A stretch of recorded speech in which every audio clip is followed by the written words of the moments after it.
Bom dia a todos e a todas. Meu nome é Maria Helena Hasselmann. Enfim, eu sou professora da Universidade do Estado do Rio de Janeiro. Sou nutricionista e tenho trabalhado há alguns anos com o tema, né, de violência na família, violência entre parceiros íntimos e desfechos desfavoráveis na área de alimentação e nutrição. Então, é um prazer estar aqui hoje moderando essa mesa, né, cujo título é Violência Interpessoal, Institucional, Avanços e Perspectivas. Né? Eu gostaria de agradecer, né, esse convite de estar por aqui, é um prazer. Sejam bem-vindos, né? E queria apresentar, né, a nossa mesa redonda, né, os participantes dessa mesa redonda, nossos palestrantes. Né? Primeiramente, eu queria apresentar a doutora, né, a professora Maria Fernanda Pérez, né, que vai falar hoje sobre violência contra criança e adolescente, né? A professora Maria Fernanda é professora do Departamento de Medicina Preventiva da Faculdade de Medicina da USP e coordenadora do IEFS, né? Posteriormente, né, estou querendo apresentar, né, o professor Fernando Ribas, né, palestrante nosso, também PJ. Ele vai trabalhar com o tema violência em diversos contextos de trabalho e saúde mental. Ele é professor adjunto do Departamento de Medicina Preventiva e Social, da UFBA, e do PPG, né, de Saúde, Ambiente e Trabalho, da UFBA também. É médico do trabalho e mestre de saúde coletiva. Doutor em epidemiologia, tendo sido professor visitante da London School Tropical Medicine. Né? Temos também hoje, né, a professora Ana Flávia de Oliveira, que também é a nossa palestrante, falando, né, discutindo e apresentando o tema aprimorando a resposta da APS, a violência doméstica contra as mulheres. Né? Ela é médica, tem mestrado e doutorado em medicina preventiva. Atualmente ela é docente do Departamento de Medicina Preventiva da UFMU, da USP. Pesquisa violência de gênero e saúde, tem parcerias em pesquisas e intervenções com MS, LSHTM e Universidade de Bristol. Em quarto, né, lugar, né, assim, quarto palestrante, nós temos a Dália Helena Romero, que vai trabalhar o tema violência contra a pessoa idosa, monitoramento, avaliação e políticas. Né? A Dália, a professora Dália tem socióloga, né, da Universidade Católica de Andrés Belo, mestre em demografia pelo Colégio do México e doutor em saúde pública pela Fundação Oswaldo Cruz. Pesquisador e chefe do LIS, do ICQ, Fiocruz, e coordena o grupo da informação em saúde de envelhecimento da Fiocruz. Né? Eu acho que eu já falei o tema que ela vai trabalhar, é a violência contra a pessoa idosa, monitoramento e avaliação em políticas. Não sei se eu vou repetir. Bem, então eu vou dar a palavra para a primeira palestrante, a professora Maria Fernanda Pérez. Está com a palavra, por favor. Oi, gente, bom dia a todo mundo. É um prazer estar aqui hoje, participando desse congresso. Eu vou compartilhar aqui a minha tela e começar logo para a gente não perder tempo. Bom, eu fiquei de falar hoje com vocês sobre esse tema da violência contra crianças e adolescentes. Minha ideia é dar um panorama geral sobre esse tema e passando por esses tópicos, né? As definições, né, do que é a violência, como se define violência contra crianças e adolescentes, os tipos de violência contra crianças e adolescentes e os cenários em que esse problema pode se apresentar.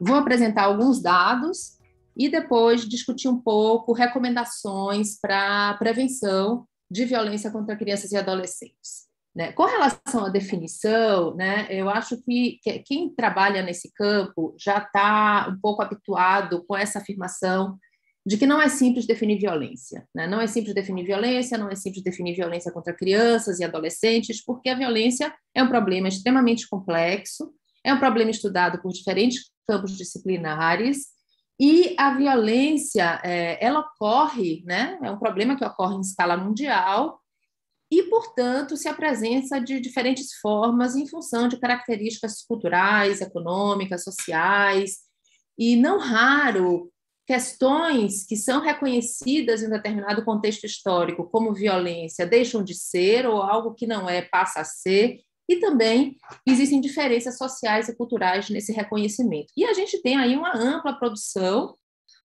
né, internacional e nacional sobre esse tema, com definições diferentes e, às vezes, até recortes etários diferentes para definir essa população que a gente chama de crianças e adolescentes, ou essa faixa etária de infância e adolescência.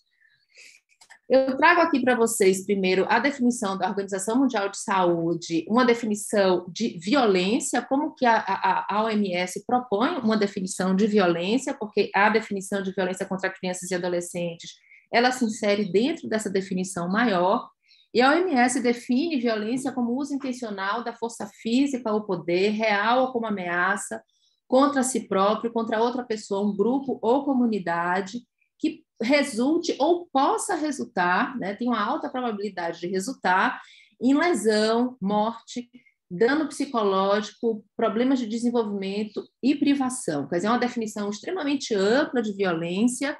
E, além dessa definição ampla, a violência ela pode acontecer de diferentes tipos, né? Então, a gente tem a violência autoinfligida, a gente tem a violência interpessoal, a gente tem a violência coletiva, e dentro de cada um desse tipo de violência, a gente pode ter diferentes naturezas de violência: violência física, violência sexual, psicológica ou violência por privação e negligência.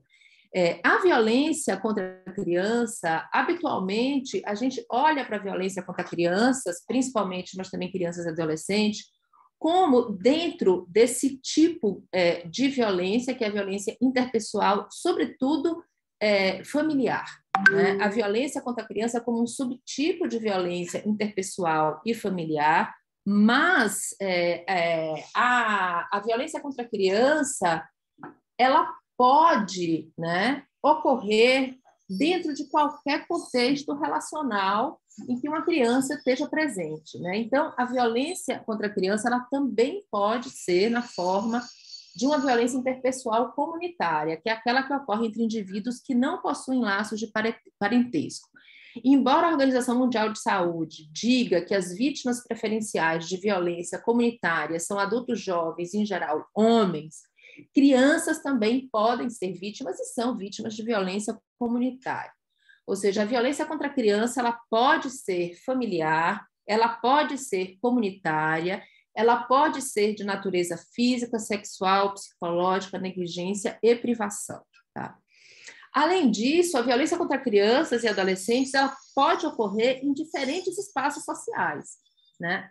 Dentro da casa, né, a gente tem estudos que mostram que o principal local de vitimização de crianças e adolescentes por violência é o ambiente doméstico e, na grande parte das vezes, ou na maior parte das vezes, o perpetrador são os pais ou cuidadores dessa criança e desse adolescente, mas esses episódios violentos ocorrem também em outros espaços sociais, como a escola, ambiente de trabalho, instituições de justiça, outras instituições de custódia, né, em que as crianças e adolescentes estão custodiados, e também na comunidade.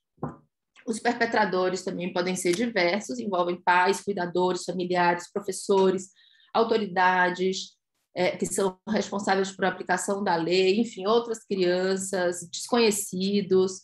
É um problema aí de diferentes apresentações, e essas diferentes apresentações, elas ocorrem também, guardam uma relação com a faixa etária em que essa criança se encontra. Existem alguns tipos de violência contra a criança e adolescentes que são mais comuns em determinadas faixas etárias. Então, por exemplo, as situações de negligência e maus tratos começam a ocorrer muito cedo, né? na fase que a gente chama de primeira infância, e podem se perpetuar durante a infância até o momento em que esse adolescente ele começa a ter já alguma autonomia maior, né, com relação aos pais e aos cuidadores. Quer dizer, uma criança, quanto mais dependente ela é dessas figuras de cuidado, né, como pais, cuidadores, professores, etc., ela está mais vulnerável a sofrer esse tipo de vitimização, porque ela depende de adultos responsáveis para prover o bem-estar delas. Um outro tipo muito comum de violência contra crianças e adolescentes é o bullying pensado por mim como um tipo de violência que começa a crescer a ocorrência a partir do final da primeira infância e aumenta ao longo da adolescência, quando mais tardiamente da adolescência começa a reduzir a frequência de bullying. A chamada violência juvenil, né, que é característica de adolescência, entrada na adolescência e início da juventude. Também nessa fase começa a surgir a violência no namoro, a violência perpetrada por parceiro íntimo nas situações de namoro de adolescentes e jovens, violência sexual também, que pode ocorrer aí em qualquer fase da vida, e a violência emocional ou psicológica, ou que a gente chama de vitimização indireta por violência, que é esse testemunho da violência. Por exemplo, morar em bairros violentos, em ambientes violentos, estar em uma família em que a violência por parceiros íntimos é uma realidade, é frequente, acontece. Essa vitimização pelo testemunho da violência é algo extremamente importante na infância e na adolescência, né? Também a Organização Mundial de Saúde, aí nessa publicação específica, que é a Inspire, ou Inspire, né, que eu vou falar um pouco dela mais tarde, reafirma aquilo que já havia sido afirmado no primeiro relatório da OMS, publicado em 2002, de que a violência não possui uma causa única, a violência é um fenômeno complexo, que possui múltiplos determinantes ou fatores de risco, que envolvem desde aspectos individuais, aspectos relacionais, comunitários e sociais mais amplos. Então, a gente tem características dos indivíduos, como sexo, idade, características de recursos, habilidades sociais, enfim, né? O uso de drogas, uso de álcool, aspectos relacionais, por exemplo, práticas parentais, grupos de pares, enfim, existe uma série de fatores de complexidade cada vez maior, hierarquicamente superiores, que participam dessa rede causal ou rede de risco às situações de violência contra crianças e adolescentes. E por que é importante a gente olhar para esse problema? Porque a violência na infância e na adolescência ela está associada a uma série de desfechos negativos em saúde, né? Seja no campo mais especificamente das lesões físicas, né, que é o mais óbvio que a gente pensa, até desfechos na saúde mental, já bastante bem registrados, reconhecidos na literatura.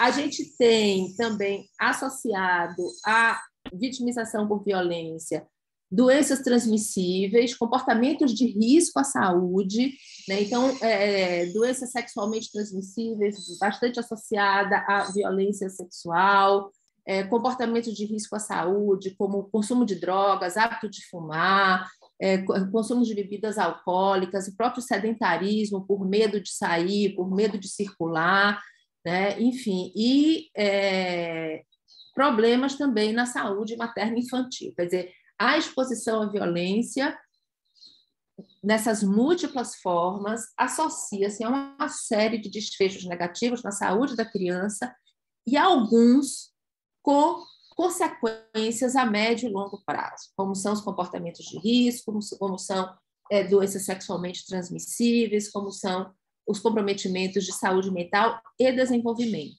tá? Bom, esse aqui já está repetido.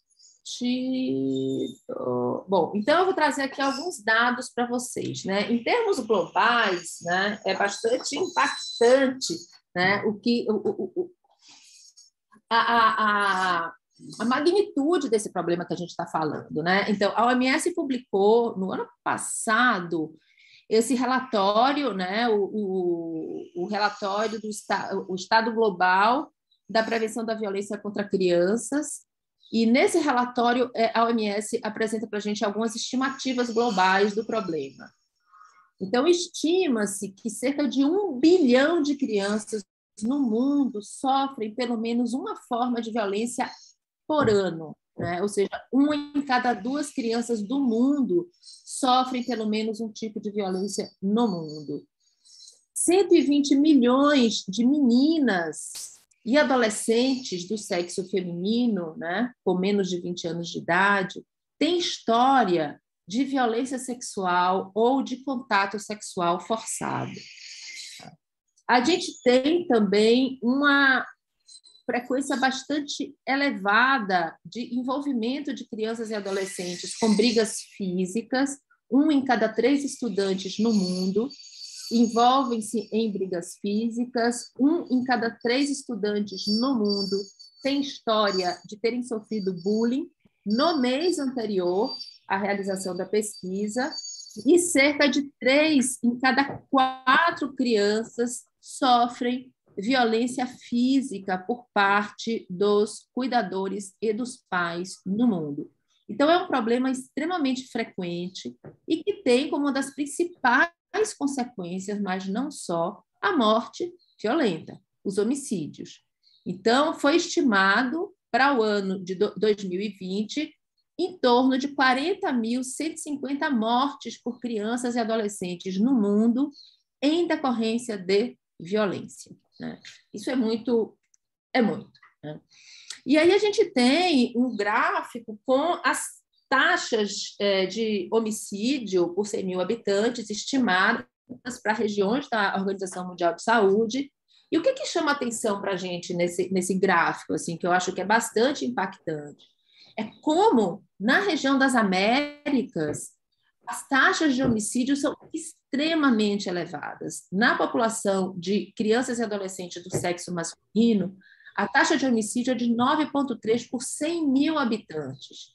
Nas demais regiões, essa taxa ela não atinge 3 por 100 mil habitantes, ficando abaixo de 2 na região do Mediterrâneo, abaixo de 1 na região europeia, em torno de 1 na região asiática, e assim sucessivamente. Então, a gente tem, né, na nossa região, nas Américas, uma situação que ela é extremamente grave quando a gente fala de violência contra crianças e adolescentes, olhando para esse indicador, que é um indicador de maior gravidade, que são as mortes por homicídio. E aí a gente passa, então, para o Brasil, né? O primeiro dado que chama atenção é como, ao longo do tempo, e aí desde 1980 para cá, os homicídios vêm ganhando uma importância cada vez maior no conjunto das mortes por causas externas. Então, se nos anos 80, a gente tinha no Brasil em torno de 11% das mortes por causas externas em decorrência de homicídio, a gente chega no ano de 2015 com 50% das mortes por causas externas em decorrência de homicídio, na faixa etária de 0 a 19 anos. Isso é muito grande, né? E a gente percebe esse movimento de crescimento não só no país, mas em todas as regiões. Algumas com uma queda, né, na passagem de 2015 para 2019, tá? Mas a gente tem, ao longo do tempo, isso é uma situação que já é endêmica no Brasil, esse crescimento dos homicídios e uma certa estabilização.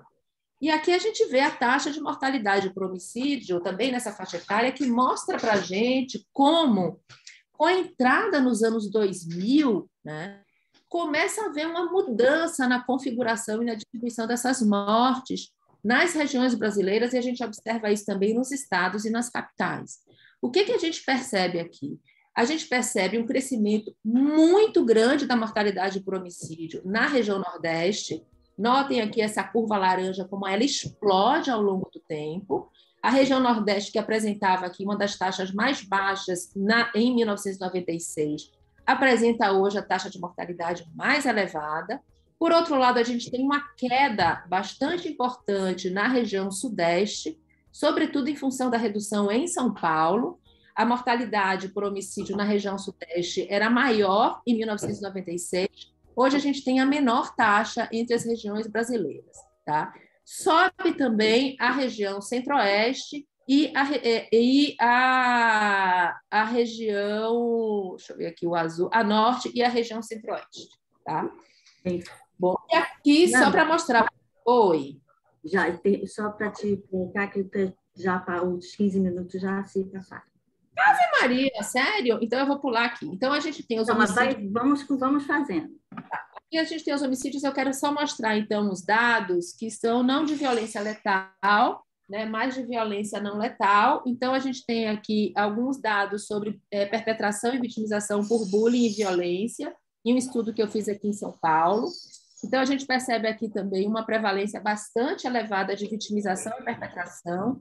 30% dos alunos de nono ano, uma amostra de 2.700 alunos, foram vítimas de violência no ano anterior e 11% perpetraram violência, proporção de perpetração maior entre os meninos e de vitimização maior entre as meninas, e violência, 22% de vitimização e 15% de perpetração, a perpetração também maior entre os meninos. A gente percebe aqui, eu acho esse dado interessante, né, que a vitimização por bullying ela é maior nos adolescentes que apresentam sobrepeso e obesidade, né? A gente tem uma maior prevalência de vitimização de adolescentes com obesidade, uma maior prevalência de vitimização por bullying de adolescentes que têm uma deficiência declarada e uma maior prevalência de vitimização por bullying de adolescentes que se definem ou que se identificam como não heterossexuais, o que mostra a importância para a gente de trabalhar questões de tolerância e diversidade com adolescentes para a prevenção da violência. A gente encontrou também nesse estudo que a prevalência de perpetração de bullying e violência ela é maior em adolescentes que apresentam valores de aceitação do uso da violência e da transgressão, né, que acham que tudo bem roubar para conseguir um dinheiro, o uso da violência, que concordam com o uso da violência, esses valores e atitudes de aceitação de violência e transgressão estão associados a uma maior perpetração de bullying e violência, e, da mesma forma, adesão a valores de masculinidade estão associados a maior perpetração de bullying e de violência. A gente encontrou também, nesse estudo, que quanto menor a capacidade de autocontrole de adolescentes, maior é a prevalência de perpetração de bullying e violência. Tá? Aí trabalhando já algumas características psicossociais. Da mesma forma, adolescentes que fazem estratégias agressivas de resolução de conflitos apresentam maior envolvimento com bullying e violência. E aqui a gente encontrou também no nosso estudo uma coisa que é bastante discutida internacionalmente, que é a perpetração de violência, ela é maior entre adolescentes que referem que os seus pais fazem uso frequentemente de estilos e práticas parentais negativas. O que é isso? Uso de violência física como forma disciplinar, tá? E falta de uma supervisão próxima desses adolescentes. E a relação é inversa quando a gente investiga a associação com práticas parentais positivas. Quanto mais frequente a adoção de práticas parentais positivas, menor é a perpetração de bullying e violência. Tá? A gente investigou também percepção de desordem e violência na escola e encontramos uma associação, quanto maior essa percepção, maior o envolvimento dos alunos com violência e quanto piores forem as relações e o compromisso na escola. Adolescentes que têm uma pior relação nas escolas e pior compromisso apresentam mais envolvimento com violência. Bom, e o que a gente... Já vou encerrar. Tem 20 minutos já, tá? Eu já estou encerrando. Então, assim, o que a gente pensa em termos de recomendação, e aí eu faço uma referência para vocês, para essa publicação da OMS, que é Inspire, em que há o reconhecimento da importância da intersetorialidade para a prevenção da violência contra crianças e adolescentes, e são mencionados 7 estratégias que seriam centrais para o desenvolvimento de planos de ação locais e nacionais para a prevenção da violência contra crianças e adolescentes. Só uma informação, o Brasil aderiu a essa plataforma em 2018, então a gente tem como tarefa, como país, desenvolver um plano de ação intersetorial para a prevenção da violência contra crianças e adolescentes. É isso, gente. Desculpa aí a correria e o avanço no tempo. Obrigada.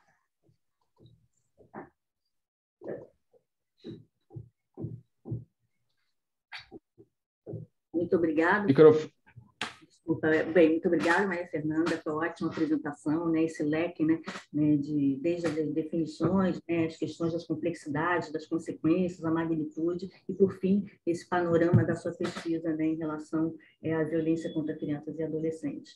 Bem, então, agora eu vou passar a apresentação para o professor Fernando, então fique à vontade, a gente também vai estar vendo nessa questão do tempo, e vocês fiquem à vontade né, quem está assistindo, para fazer as perguntas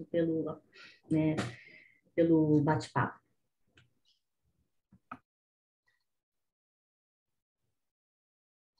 Bom dia.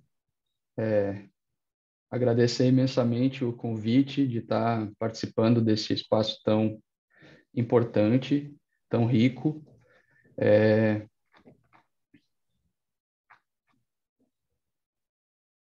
É bom falar agora, logo depois da Maria Fernanda, porque ela já trouxe alguns conceitos e definições a respeito de violência de uma forma geral. Vocês estão enxergando minha tela? Sim, estamos enxergando sim, mas pode botar em modo de apresentação. Para mim aqui já está em modo de apresentação. Vocês não estão enxergando, não? Estamos enxergando. Estamos enxergando, mas não está em modo de apresentação.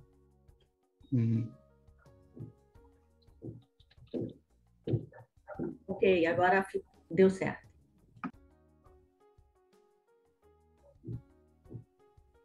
Certinho, então. Já deu certo, Fernando. Ótimo. Então tá. Eu vou falar um pouquinho sobre violência no trabalho, e aí passando também pela questão do assédio moral e essa relação com saúde mental. Então, na minha apresentação, vou abordar um pouquinho das definições de violência no trabalho, diferentes formas de violência no trabalho, esse enfoque na questão do assédio moral e um pouco do impacto da violência e do assédio moral na saúde mental. Bom, como Maria Fernanda comentou, a definição de violência, existem várias formas de se definir violência, mas a mais recente em relação à violência no trabalho vem da Convenção 190 de 2019 da OIT, que tratou do termo violência e assédio como algo que se refere a uma gama de práticas e comportamentos inaceitáveis, como ameaças, e que podem acontecer somente uma vez ou de forma repetida e que resultam, de alguma maneira,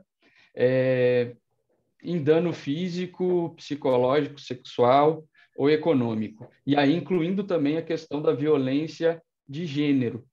Na verdade, é curioso porque a Convenção 190 da OIT ela surge justamente após uma pressão muito importante do movimento social de mulheres organizado, pressionando para que ocorresse uma normatização e um direcionamento dessas ações e dessas políticas para a prevenção aí da violência de gênero no mundo do trabalho.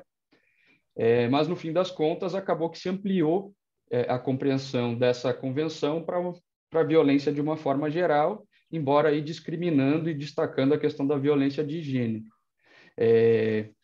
Santos Júnior e a professora Elizabeth Dias, em 2004, tinham feito uma revisão também, tentando, né, compilar um pouco dessas definições sobre violência, colocando que todas as formas de comportamento agressivo ou abusivo, ou quaisquer atos ou posturas e atitudes que pudessem causar dano físico ou psicológico ou desconforto nas vítimas, independente de quem praticasse, isso também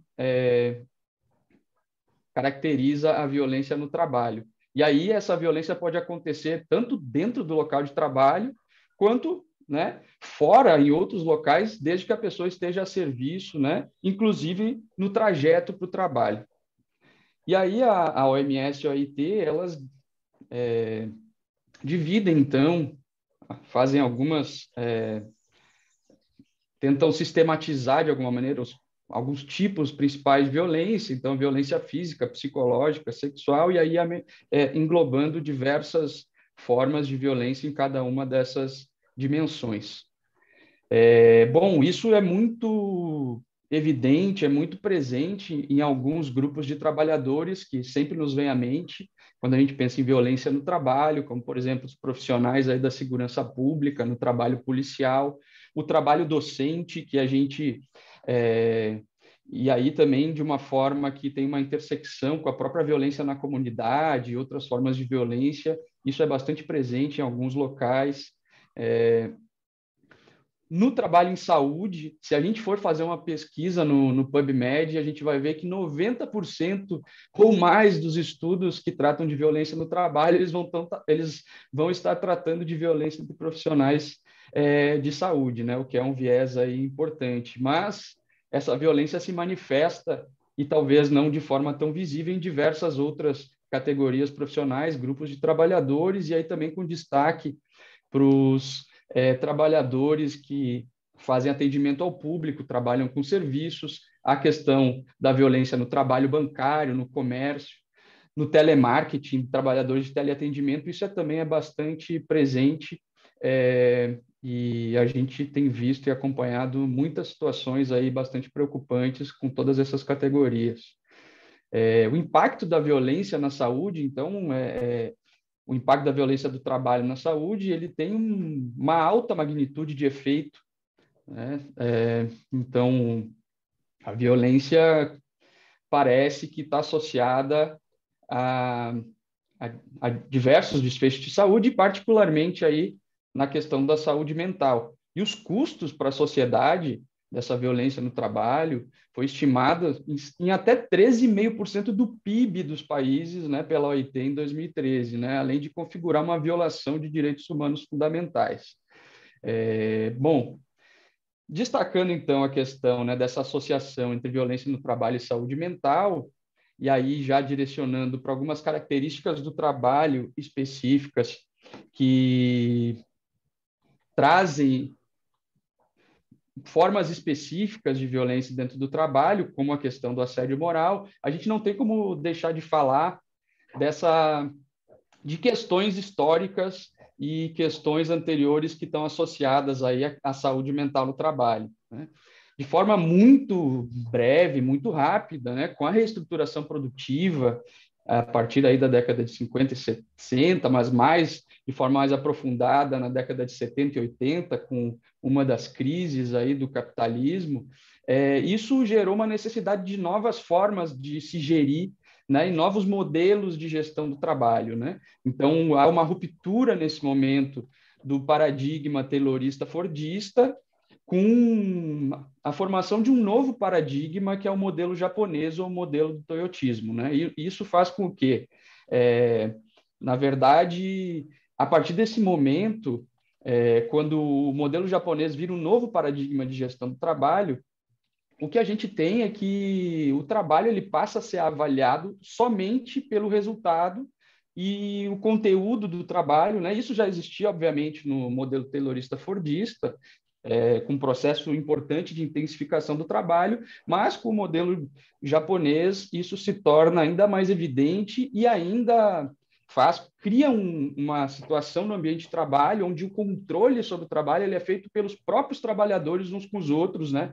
Em empresas mais horizontais, mas que exigem um trabalhador cada vez mais polivalente e qualificado, e isso na verdade, terceirizado muitas vezes para o próprio trabalhador, para a própria trabalhadora.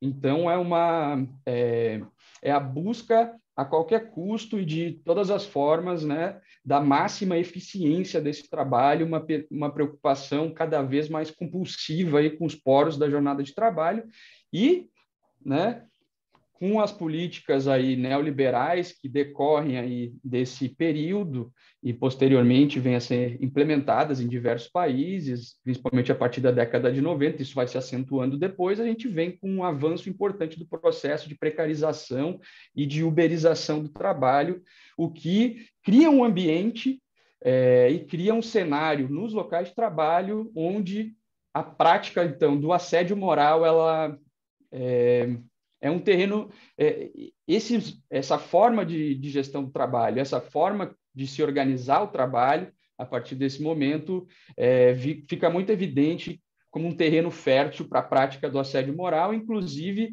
em algumas empresas, algumas organizações, em alguns locais, sendo que o assédio moral é utilizado como uma forma de gestão do trabalho. Então, eu trago a definição, né, de assédio moral do livro mais recente da Margarida Barreto e do professor Roberto Eloane, que colocam que o assédio moral é uma conduta abusiva, né, e aí com uma intencionalidade e que acontece de forma frequente e repetida. Então, essa característica da repetição do assédio moral, ela é bastante presente em todas as definições que tratam desse tema do assédio moral, e são ações que visam a humilhar e desqualificar o indivíduo ou um grupo e acabam, inclusive, degradando as próprias condições de trabalho, né, e atingindo a dignidade das pessoas. No primeiro livro que o Eloane e a Margarida tinham escrito lá em 2008, era essa mesma definição, mas esse trecho aqui que consta em azul ainda não estava, né? Então, eles fizeram questão de inserir nesse livro e nessa definição em 2018 que a causalidade do assédio moral se relaciona com as formas de se organizar o trabalho e com a cultura organizacional, porque sempre vinha uma discussão e ainda é muito presente, acho que no senso comum, dentro das empresas, né, dentro das diferentes, inclusive nas próprias faculdades de administração, nos cursos e nas formações de gestão de pessoas, isso não está presente, né? Essa compreensão do que é o assédio moral no trabalho, e no fim das contas acaba se individualizando o problema e colocando a responsabilidade talvez para um chefe que era mau caráter ou que tinha algum problema, né, de saúde mental, que tinha alguma questão de perversidade, só que no fim das contas o que a gente observa e que os estudos têm mostrado é que, bom, tirou aquela pessoa daquele local, se aquela organização do trabalho ela é problemática e ela trabalha com essa perspectiva, a pessoa que entrar no lugar ela vai estar fazendo as mesmas ações, né? E muitas vezes é um colega de trabalho que, bom, antes era meu colega de trabalho, era uma pessoa ótima, e as pessoas relatam que, bom, virou chefia, aconteceu uma situação e essa pessoa enlouqueceu, entre aspas, né? Começou a assediar os colegas, começou a assediar outras pessoas. Então, isso é muito presente. Bom, essa definição ela tem várias similitudes com a definição europeia, né? Que aí acho que só destaco aqui a questão de que na definição europeia o Einarsen, que é coordena um grupo de estudos sobre assédio moral da Noruega, que inclusive é responsável por um dos principais livros em termos internacionais, que foi lançada a 3ª edição no ano passado, mas ele destaca essa questão de que o processo do assédio moral acontece de forma, né, escalonada e vai piorando ao longo do tempo, e além disso, nem sempre ele é algo que se manifesta de forma tão, né, tão explícita, e ele pode acontecer por meio de atos negativos que muitas vezes não são tão bem compreendidos pelos colegas, pela própria organização, como situações de assédio. Mas, no fim das contas, isso acaba deflagrando situações de assédio moral no trabalho. Esse é o livro dele, a 3ª edição lançada no ano passado, para quem tiver interesse de se aprofundar, e tem diversas questões, né? Um livro bastante completo. Bom, em relação à prevalência do assédio moral, essa revisão sistemática de 2010, ela revisou mais de 100 estimativas de prevalência em diversos locais, diversos países, e estimou uma prevalência de assédio moral em torno de 15% nos ambientes de trabalho. Porém, né, essa revisão, e assim, a gente tem uma falta, né, um déficit importante de estudos nessa área em países de baixa e média renda, e essas 100 e poucas estimativas, se eu não me engano, tinha apenas 1 ou 2 de países de baixa e média renda, então é muito o contexto aí da Europa, dos Estados Unidos e de alguns países da Oceania que vem estudando aí também alguns países asiáticos, como Japão, Coreia, que vem estudando essa questão do assédio moral já e divulgando isso em periódicos científicos há algum tempo. Bom, Também tem uma variabilidade nessa ocorrência em diferentes países, diferentes contextos, mas isso, né, inclusive, se discute que, em algumas situações, pode estar subestimada pela forma com que foi avaliado, porque existe também mais de uma forma de se mensurar e avaliar o assédio moral. Então, o que né, seriam indicadores de risco para o assédio moral? Mudanças na organização, processo de transformação dos locais de trabalho, sempre buscando a eficiência, com menos pessoas e mais tarefas, os níveis exagerados, extremos de exigência e pressão, deficiência nas políticas de gestão, os estilos de supervisão autoritários, e essa questão de imposição de prazos, né, intensificação do trabalho, e além de essa quantidade crescente de informação que precisa ser administrada, e essa responsabilidade é sempre passada para o trabalhador e para a trabalhadora, e sempre com o aumento das exigências que são impostas para esse trabalho. Bom, o assédio moral, tem vários estudos mostrando a associação do assédio moral com diversos problemas de saúde, particularmente, em especial, as questões de saúde mental, mas também questões de saúde física e doenças crônicas. E nesse contexto, a gente buscou revisar, né, nesse artigo que foi publicado em 2019, a gente buscou revisar sistematicamente o que os estudos epidemiológicos falavam sobre os fatores de risco para assédio moral, justamente por essa questão dessa discussão que sempre está presente de que, bom, né, é uma questão individual, é da pessoa que é perversa, ou isso é uma questão, de fato, da organização, né? Bom, a gente já... Oi. Fernando, a gente já tem 15 minutos, tá bom? Tá certo, eu vou acelerar aqui para poder finalizar. Mas então o que a gente verificou nessa revisão foi justamente que, assim, embora alguns fatores individuais pudessem estar associados ao assédio moral, esses resultados eram muito heterogêneos e não aconteciam da mesma forma em relação a cada um desses fatores. Só que as questões organizacionais do trabalho, e aí as mudanças na organização, o estresse ocupacional, a baixa segurança psicossocial e alguns estilos de liderança autoritários, né, em comparação aos estilos democráticos, eles estavam fortemente associados ao assédio moral. Né? A revisão nos mostra, né, também, a gente sabe que, então, existe uma forma, né, um instrumento para se mensurar o assédio moral, que é o questionário de atos negativos, que está validado no Brasil, que é um questionário de 22 questões, que não trata especificamente e não cita a palavra assédio moral, mas fala, então, de atos negativos que sugerem a ocorrência desse assédio, e a pessoa responde numa escala tipo Likert qual frequência ela sofreu essas ações nos últimos 6 meses. Né? E a forma mais frequente de se categorizar na literatura e de se descrever um caso de assédio moral seria, então, quando acontecesse, né, um ou mais atos negativos numa frequência mínima semanal. A gente, né, fez 2 inquéritos, eu não vou me aprofundar nisso, em 2016 e 2018, com os trabalhadores do Judiciário Federal no Rio Grande do Sul. A gente verificou, então, uma alta associação com o estresse, né, o trabalho de alto desgaste, a partir do modelo demanda-controle, o desequilíbrio esforço-recompensa, aumentando aí em 8 a 6 vezes, 6 a 8 vezes a ocorrência do assédio moral no trabalho. E a gente tem também esse estudo que foi publicado, né, nesse ano, na Industrial Health, aí avaliando a associação entre assédio moral e transtornos mentais comuns em trabalhadores do Judiciário Federal. E aí a gente categorizou de 2 maneiras aqui o assédio moral, por essa definição operacional, que considera um ato negativo pelo menos semanal, e a gente vê uma diferença importante aqui, né, entre quem não sofre o assédio moral, uma prevalência de transtorno mental de 27%, e entre quem sofre o assédio moral, 56% de prevalência, né? Então, aumentando esse risco aí em mais de 3 vezes, mesmo depois de controlar para diversos fatores de confusão individuais e ocupacionais.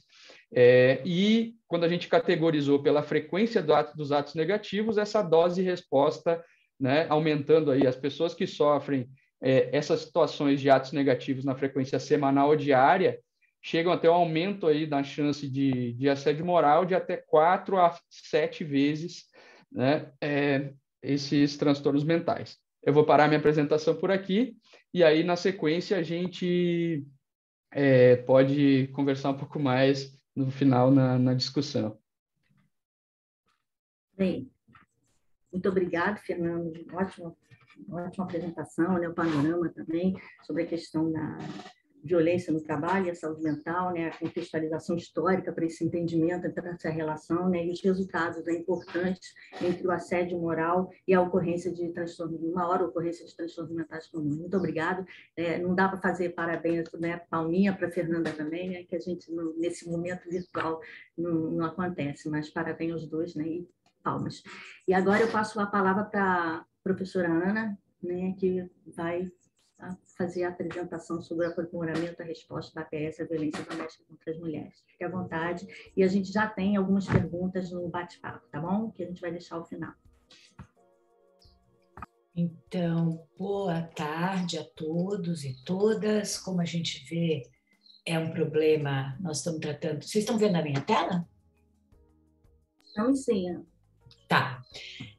São muitas as violências, não cabem no tempo, né? Não cabem no nosso... É enorme a nossa tarefa.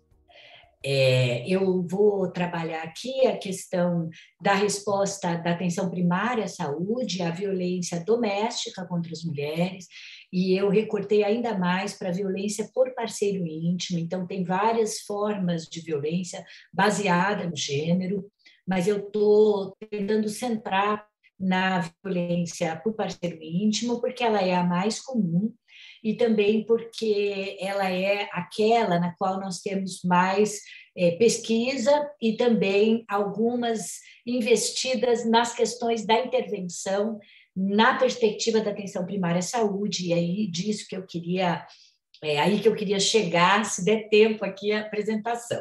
Né? Deixa até eu ligar o cronômetro, gente, porque passa rápido quando a gente está falando. Então, eu vou começar com os meus colegas, e é muito interessante a repetição da estrutura das apresentações, né, com os trabalhos que demonstram a prevalência, a enorme, né, prevalência desse fenômeno, especificamente violência por parceiro íntimo contra as mulheres, que vem sendo estudado desde a década de 90. Esse é um problema trazido pelo movimento social de mulheres, como disse Fernanda, algumas coisas que eram violência deixam de ser, mas especialmente muitas coisas que não eram consideradas violência passam a ser, né, por serem inaceitáveis em uma sociedade democrática.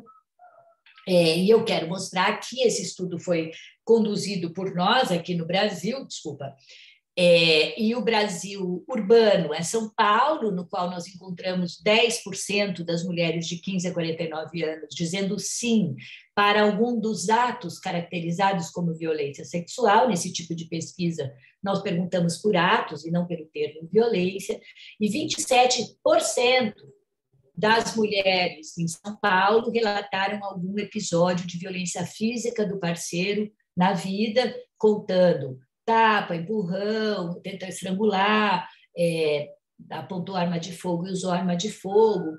E a maioria dessas violências eram repetitivas e graves.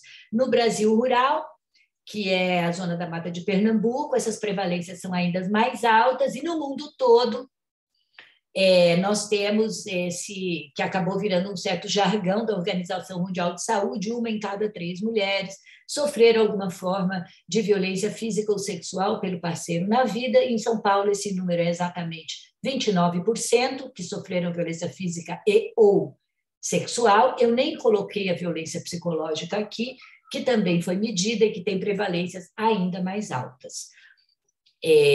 Então, primeiro, a magnitude do problema é enorme e está já bastante consolidada, com uma sequência de estudos, tanto populacionais quanto em serviços de saúde.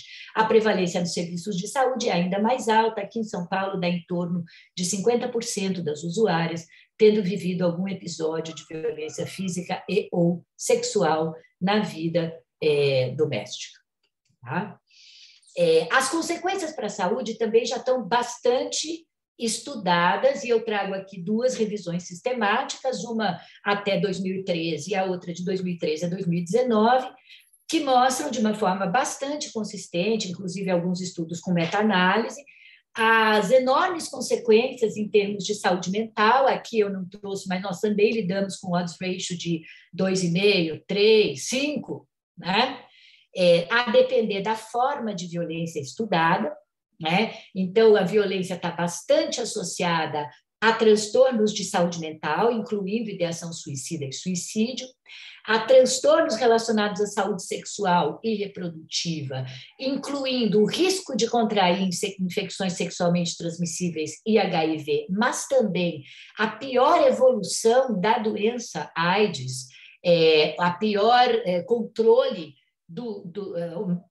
menos gente com vírus indetectável e maior CD4 ou CD8 entre aquelas pessoas que sofrem violência, menor, né? Menor CD4 e violência, então pior evolução da doença e maior risco de contrair a infecção. E também, mais recentemente, estudos que trabalham as doenças crônico-degenerativas, diabetes, hipertensão, doença cardíaca, câncer, como também aparecendo mais prevalentes entre aquelas mulheres submetidas à violência por parceiro íntimo, que é uma violência tradicionalmente crônica e de longa duração. Temos também sintomas ou relação de viver violência por parceiro íntimo, viver ou ter vivido, porque, inclusive, depois que acaba a violência, continua um maior risco de ter esse tipo de afecção, que são quase todas, né?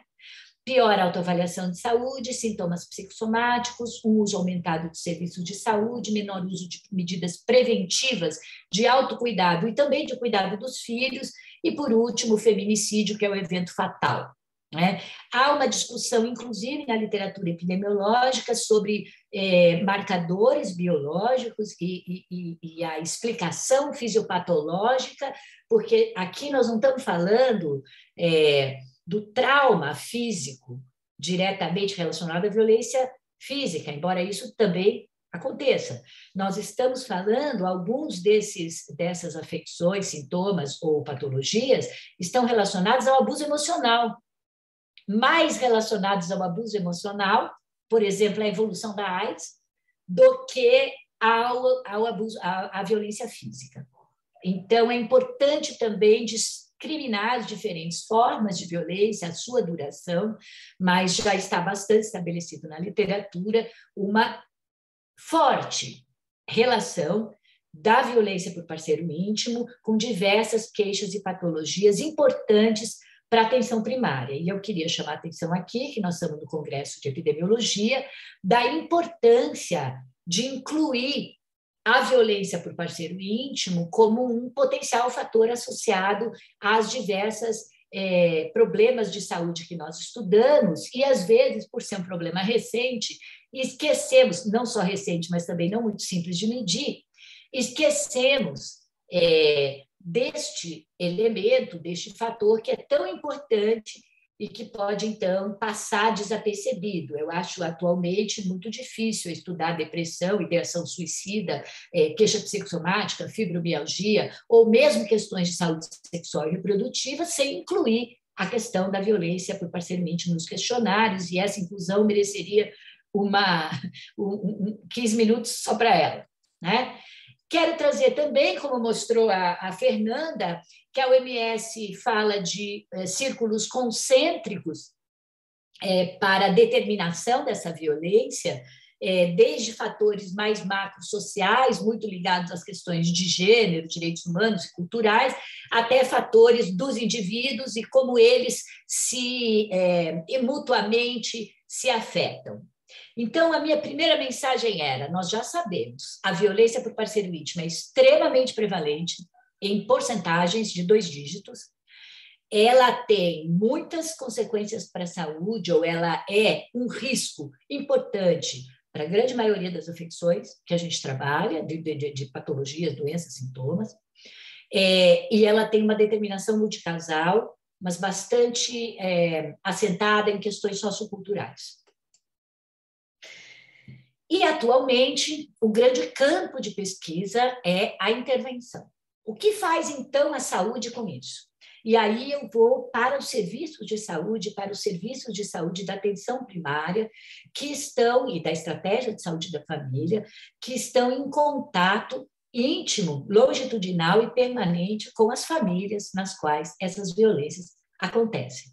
Então, eu vou trabalhar aqui mais a dimensão da prevenção secundária, nem tanto a prevenção primária, e acho que as correlações entre as nossas falas são muito interessantes, né? E há muitas ações dirigidas a crianças e adolescentes que podem ser preventivas de violência por parceiro íntimo, mas eu vou trabalhar mais a prevenção secundária, ou seja, mulheres que já estão em situação de violência, que correm risco de um novo episódio, né?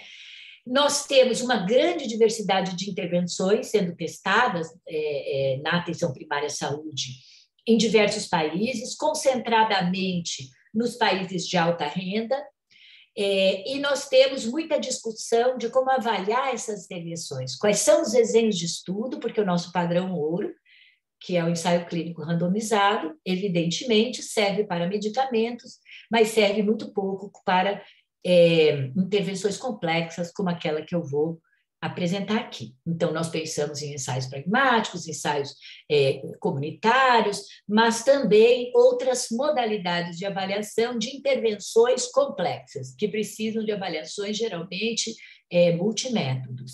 E também quais são os resultados que nós queremos com essas intervenções. Nós queremos a identificação do caso, nós queremos a referenciamento para a rede intersetorial, nós queremos a diminuição da violência na vida das mulheres, a melhoria da saúde, a diminuição da testemunha da violência pelas crianças que estão na vida dessas mulheres. Então, os estudos, nas poucas revisões sistemáticas existentes, ainda tem muitas discrepâncias em termos da definição da violência, da sua medição, do seu desenho e dos resultados esperados, o que torna as meta-análises muito difíceis, né? Então, enquanto nós temos boas meta-análises em relação à prevalência e às consequências para a saúde, no campo da intervenção, especialmente em países de baixa e média renda, a gente tem menos estudo. Deixa eu ver aqui. Então, eu quero mostrar para vocês um estudo piloto que nós fizemos aqui em São Paulo, parte de uma pesquisa multicêntrica. Esse é um projeto, um programa de pesquisa. Nós já estamos numa segunda fase, trabalhando agora com 10 unidades de saúde. Aqui nós trabalhamos com 2, mas é um pouco para mostrar para vocês a complexidade da intervenção e da sua avaliação, né? Então, esse é o estudo piloto, 2 serviços apenas. Nós fizemos uma fase formativa, na qual nós estudamos o serviço, fizemos entrevistas semi-estruturadas, olhamos os casos notificados e fizemos reuniões com o comitê de apoio no sentido de pactuar a intervenção, uma intervenção baseada no modelo AIRES do Reino Unido, no nosso próprio modelo, no Centro de Saúde Escola, e na recomendação da OMS, que tem um manual justamente para a questão da violência doméstica e violência por parceiro íntimo e sexual. Nós fizemos uma intervenção que constituía de uma pactuação do fluxo, de um treinamento para todos os profissionais, e eu estou usando treinamento aqui como termo, mas eu estou falando de encontros com um uso muito, muito intensivo de metodologias participativas e de roleplay e de, enfim, discussão e reflexão, porque esse é um tema que afeta os profissionais de saúde e também é um tema que os profissionais de saúde podem ter vivenciado. As trabalhadoras da saúde também vivem violência, porque o que é 1/3, gente, ninguém escapa, né? Ou é com você, ou é com a sua mãe, ou com a sua amiga, ou com a sua filha, ou com a sua irmã. Nós treinamos especificamente os profissionais de uma política pública aqui da cidade de São Paulo, que são os núcleos de prevenção da violência, que são profissionais que estão lá para coordenar as ações de todas as formas de violência, não só contra a mulher. Produzimos um material educativo, oferecemos sessões de reforço e, muito, muito importante, supervisão mensal para a discussão dos casos encontrados. E avaliamos através de entrevistas, através dos casos notificados, conversamos também com as próprias mulheres e observamos com um caderno de campo os treinamentos e as sessões de supervisão. Evidentemente, eu não tenho tempo para trazer para vocês aqui tudo que a gente elaborou a partir disso. Oi? Quase 15 minutos temos. Tá, eu já vou encaminhar aqui. Os principais obstáculos, então, encontrados tanto na literatura quanto na fase formativa, foi os obstáculos enunciados pelos trabalhadores, né? A falta de treinamento, eles não sabem o que fazer quando eles descobrem a violência ou quando a violência, de alguma forma, é enunciada no serviço, o medo de retaliação e a falta de tempo. Então, esses são os principais obstáculos da literatura. A literatura trabalha muito valores, atitudes, conhecimentos dos profissionais, mas há gaps, e é deles que eu quero falar agora para terminar, né?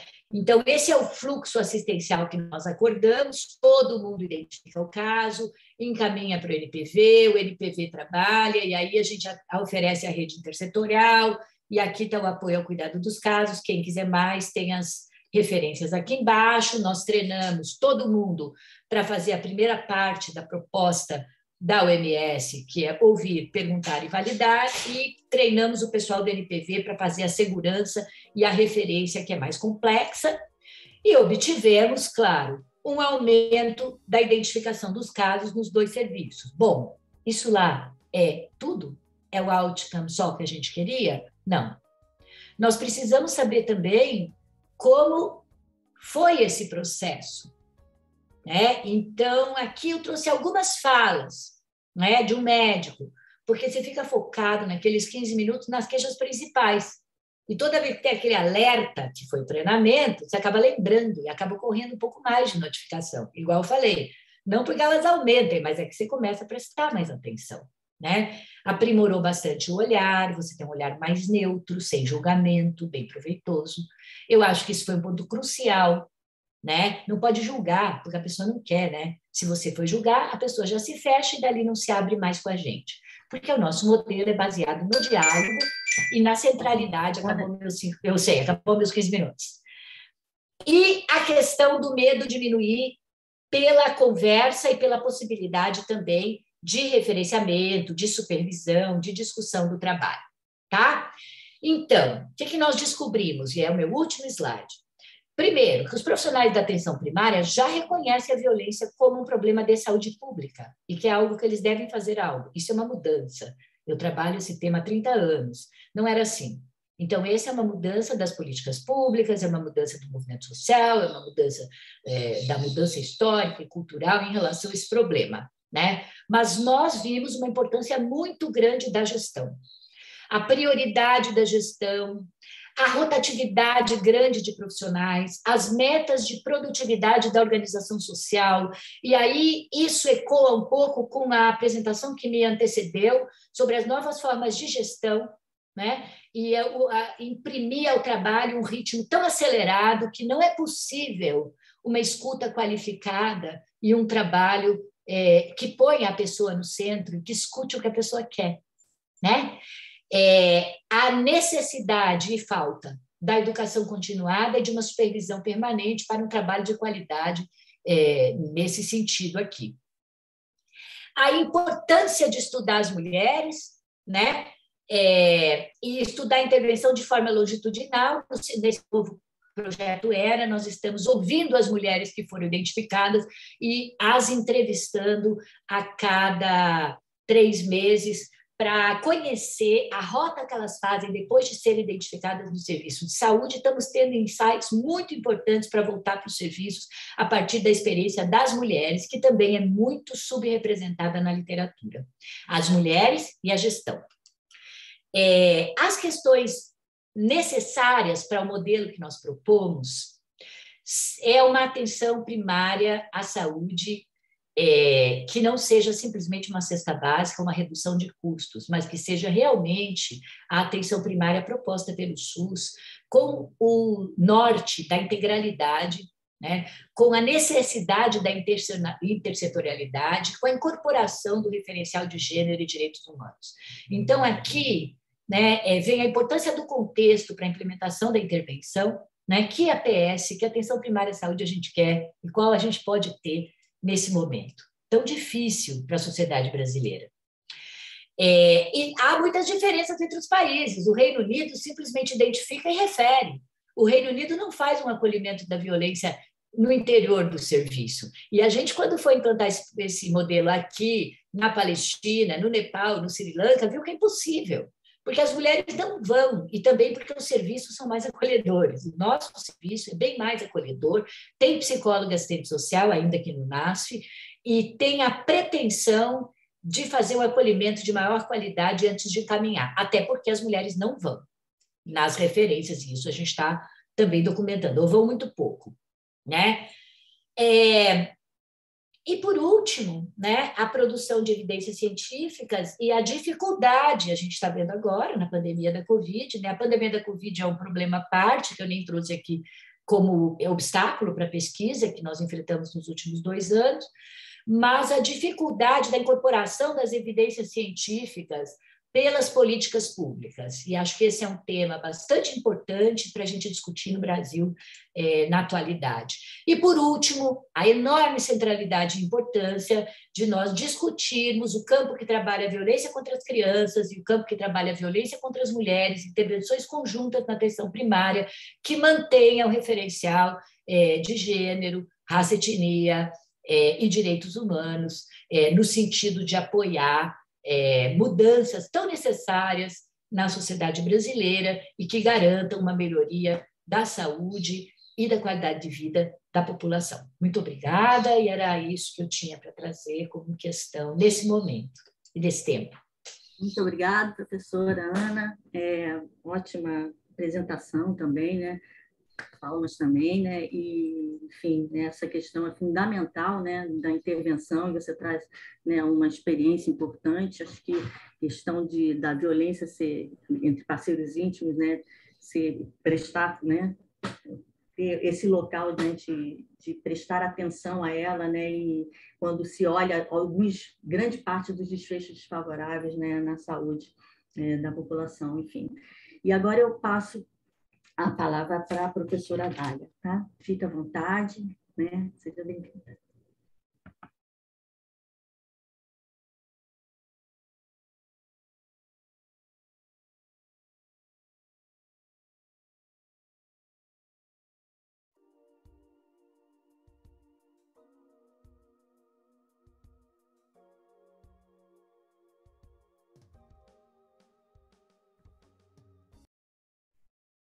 Boa tarde.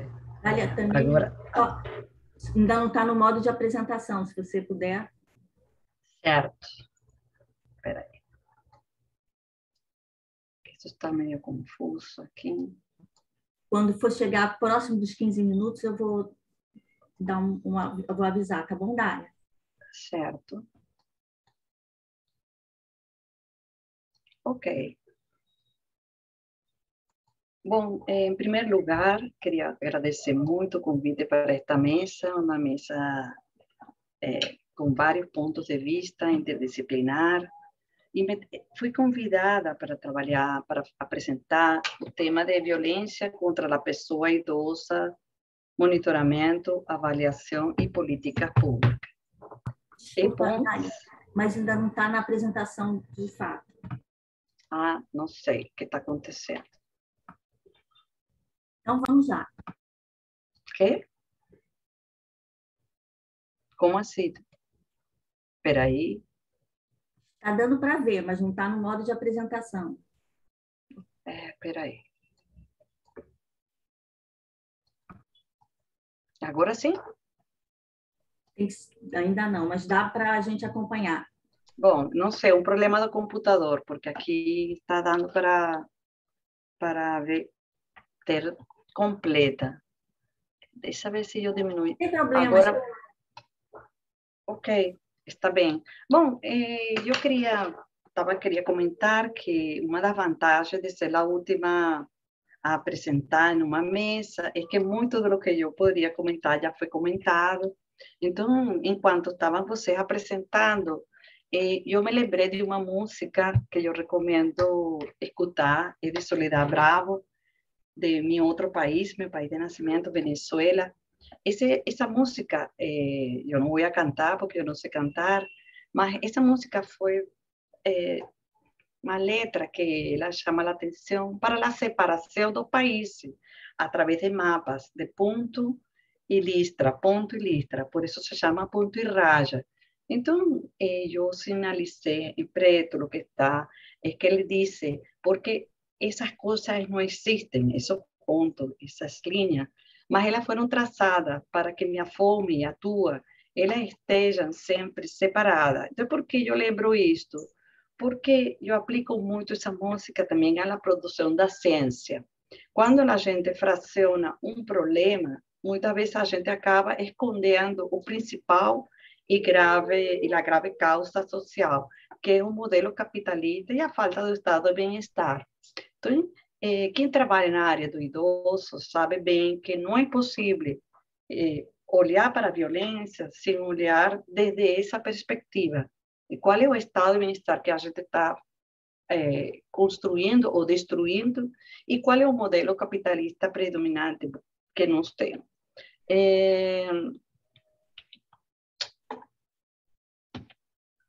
Também lembrei muito desse livro de Beauvoir, da velhice, que fala que a velhice é um fato cultural e não é apenas biológico, porque a sociedade fabrica essa impotência da velhice, tal qual fabricou a impotência da mulher.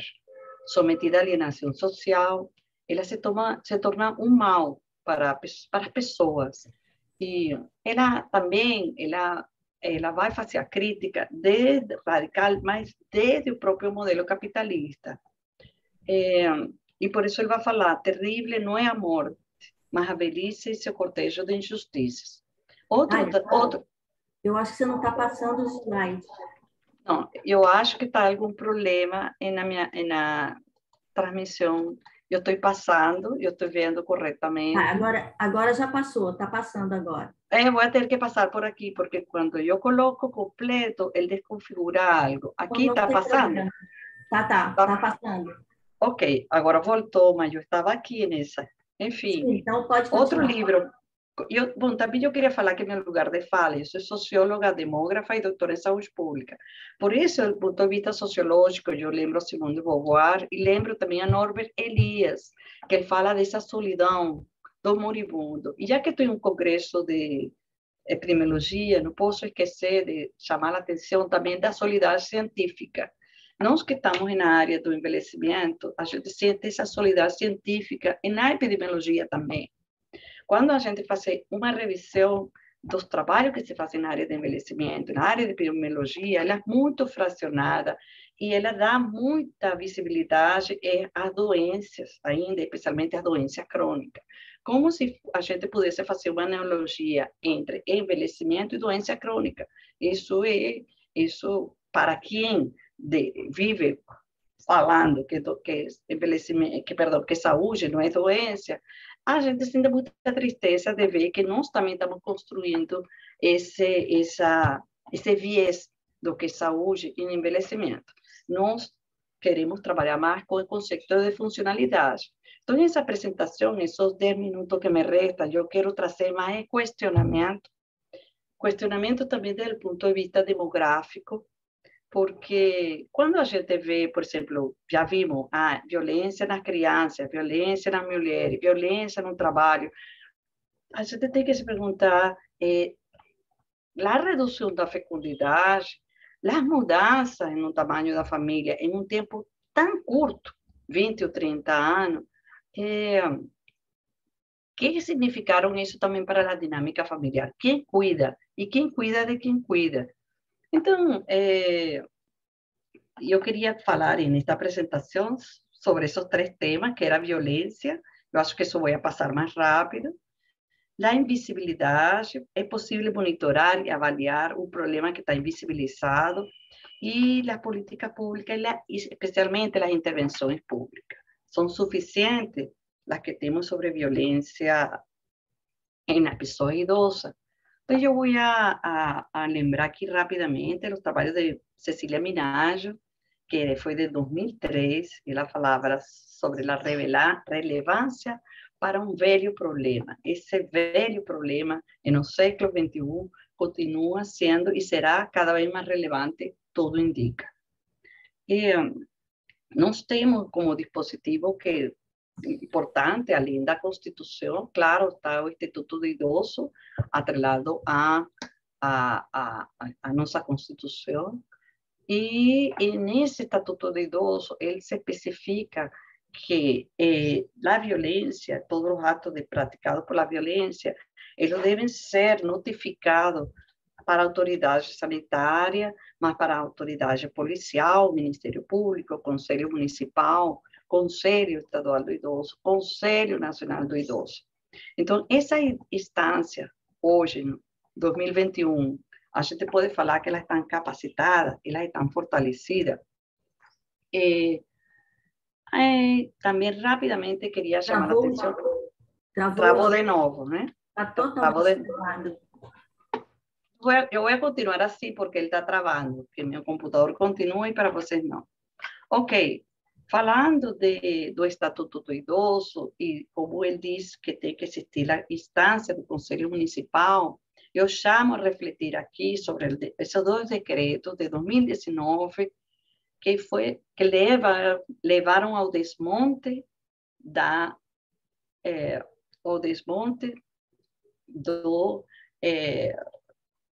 conselhos. O desmonte dos conselhos, isso é muito sério. Nós encontramos, por exemplo, a Associação Nacional do Ministério Público, Defesa dos Direitos do Idoso e Pessoas com Deficiência, um importante manifesto em contra desses dois decretos que levaram ao desmonte dos conselhos das pessoas idosas. Eles se centraram apenas no Ministério da Família, e isso é bom. Então, eu me pergunto se isso poderíamos chamar de violência institucional.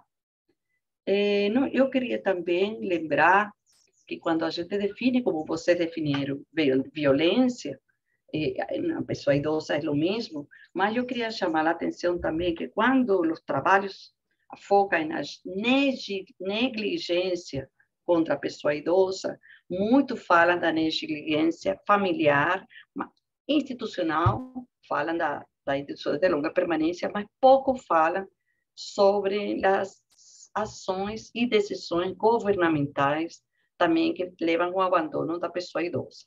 Assim, também queria lembrar o que não sei se vocês conhecem, esse último reporte de 2021 das Nações Unidas, que ele chama ageísmo. Esse é um referencial fundamental também para o século XXI, além do outro dispositivo de políticas públicas que nós temos, recente, de 2020, que é a Nações Unidas declara a década do envelhecimento saudável, o plano está atrelado aos Objetivos de Desenvolvimento Sustentável. Por que precisamos fazer esse plano? Se a gente já tinha de 2030. Porque reparamos que quem monitora, quem defende, quem trabalha com os Objetivos de Desenvolvimento Sustentável esquece que, como sujeito, a pessoa idosa. Então, teve que se fazer um movimento internacional para chamar por seu nome e para chamar que ele aponta todos os Objetivos de Desenvolvimento Sustentável, o que está associado com a pessoa idosa. E ainda não foi suficiente, por isso as Nações Unidas fala desse ageísmo e em plena pandemia nos traz para o conceito de ageísmo. Já em 2004, Palmore definia como a discriminação contra as pessoas idosas. E esse é importante sinalizar que ele chama terceiro grande ismo, que é o sexismo, racismo. Então, essa é outra das críticas que tem estes trabalhos, e que na epidemiologia a gente também quer chamar a atenção no Congresso, é que muitos trabalhos que nós vemos sobre racismo, muitas intervenções também sobre gênero e mulher, geralmente focam, e adequadamente, claro, em jovem, em adulta, mulher em idade reprodutiva, mas sobre o que acontece com a mulher depois da menopausa e o que acontece com a mulher e com os homens também, porque uma visão de gênero, ele é pouco incorporado, ele passa a ser problema de outro setor. enviam para o grupo de idosos. Sai da discussão de racismo, sai da discussão de sexismo, de gênero, e isso é uma preocupação muito séria que a gente tem. Isso nós podemos, se queremos revisar, podemos revisar os editais de pesquisa de nossas instituições, o que apontaram sobre população idosa nessas temáticas. Foi quase que nula. Era esse trabalho de gênero, mas era trabalho de gênero que excluíam no edital de pesquisa a população idosa, muitas vezes. Então, esse relatório, eu gosto muito, que ele faz ênfase. Olha, faltam quase chegando 3 minutos para 15 minutos. Eu tenho 3 minutos. Então, esse relatório, eu acho que chama a atenção, eu estou apontando aqui no meu computador celular, né? Esse para a violência institucional. Então, na violência institucional, a gente viu muito clara essa violência institucional na pandemia. Nós temos diferentes declarações que levaram a mostrar o que alguns chamam de periofobia, de parte de instituições governamentais, de parte de representantes do governo. Isso chocou o mundo, eu acho que chocou muito mais o mundo que o próprio Brasil, essa velhofobia, ou idadismo ou ageísmo. Outra questão que eu quero trazer relativa à violência é a produção de dados que nós temos.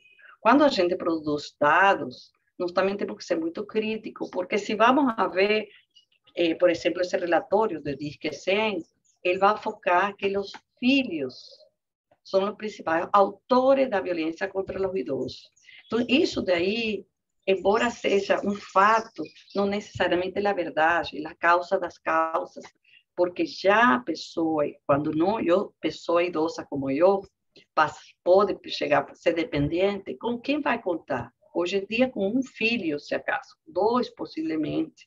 E isso representa uma carga seríssima. Então, por que nós não reclamamos, não produzimos informação sobre essa violência doméstica e esse abandono domiciliar?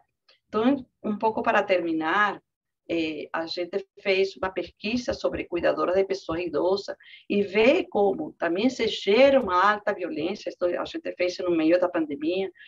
Por que violência? Porque só uma pessoa ela é responsável, uma pessoa do domicílio, 1 de cada 3 é só responsável. 60% deles estavam se sentindo isolados, triste ou deprimido, 40%, com muitos problemas de saúde, jornada de 24 horas. Então, isso é violência institucional, violência intradomiciliar, que não vamos resolver sem mudança do modelo do Estado de Bem-Estar. Bom, era isso, e eu fico aqui para as perguntas. Muito obrigada, professora Dália, foi uma ótima apresentação. A gente agora passa para as perguntas, né? Tem algumas perguntas aqui no bate-papo, né? Eu acho que foi uma apresentação muito rica, né? De vários, né? Tratando a violência em seus diferentes aspectos, em diferentes populações. Então, eu vou fazer, eu acho que a gente tem poucos minutos, né? Então, eu vou tentar, né, perguntar algumas questões que estão por aqui, tá? Então, eu vou fazer uma primeira pergunta, por exemplo, para a professora Maria Fernanda. A Pilar Flores pergunta, né, qual é a diferença entre vitimização e perpetração, né? E também tem outra da Emanuele Marques, né, para que, Maria Fernanda, você mostra um pouco da questão da concorrência de diferentes tipos de violência contra crianças, contra adolescentes. E no seu estudo, vocês abordaram as consequências da vivência desses diferentes tipos de um único adolescente na saúde. Foi confuso, mas é uma pergunta, né? Eu acho que é para você comentar. Em seguida, temos uma pergunta também para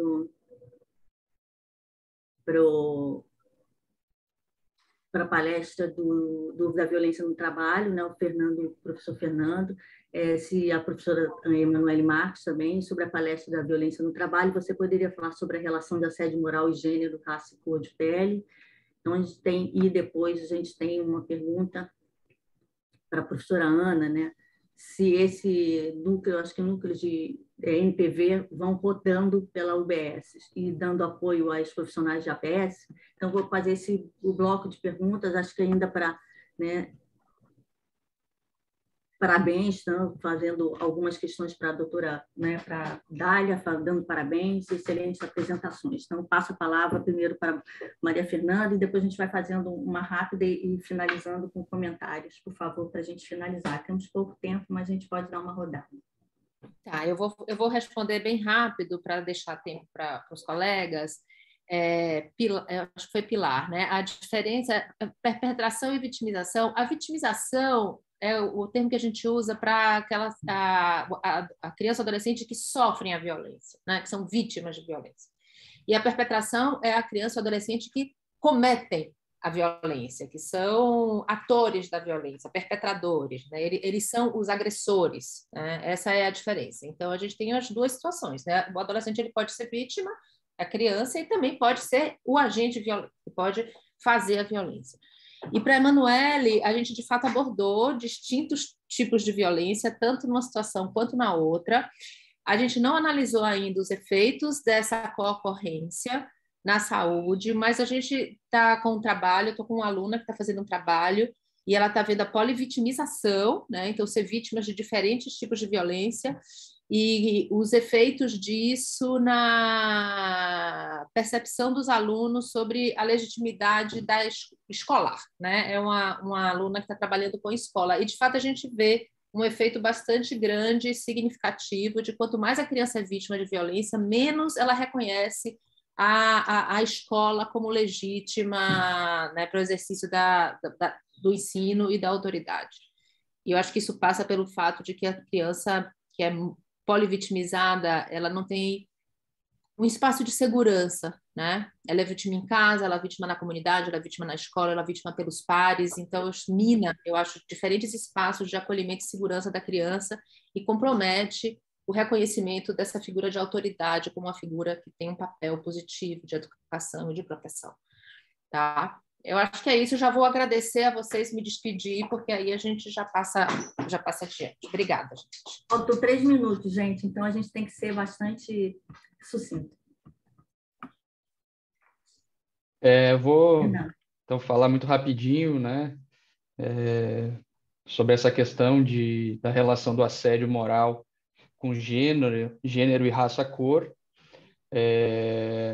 Certamente, assim, as questões de gênero, né, e a questão, né, do racismo são determinantes, são alguns dos determinantes para a questão do assédio moral e, de alguma maneira, o assédio moral se manifesta como violências de gênero e de discriminação racial, né, de atos violentos relacionados à cor da pele, ao racismo. Então, só que isso se manifesta também a partir de outras questões, de outros determinantes contextuais que acabam, inclusive, determinando se a pessoa, né, se determinadas profissões vão ser majoritariamente, né,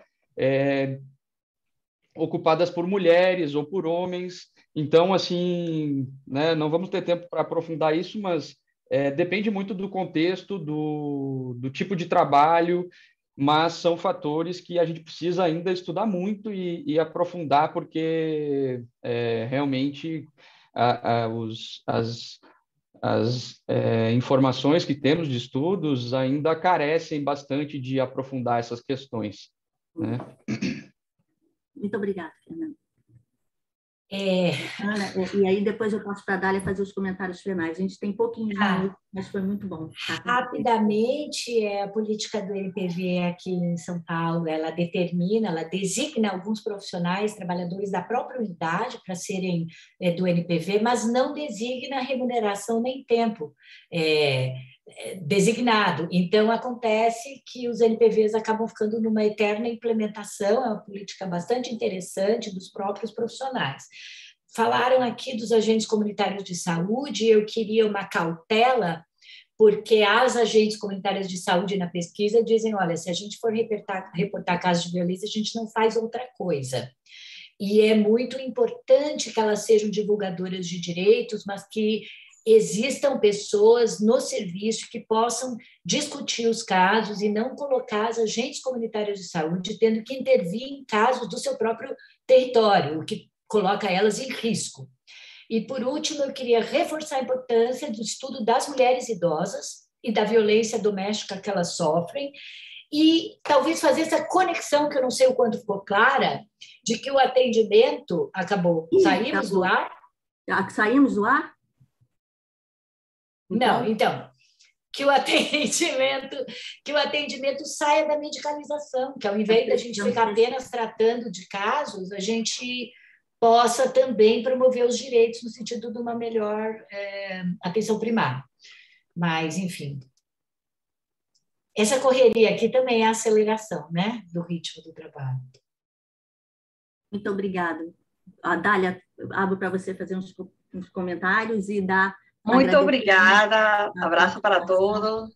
Uma participação bacana de todos aqui, né, falando de um tema tão importante, de uma magnitude enorme, né, e que a gente tem que prestar muita atenção.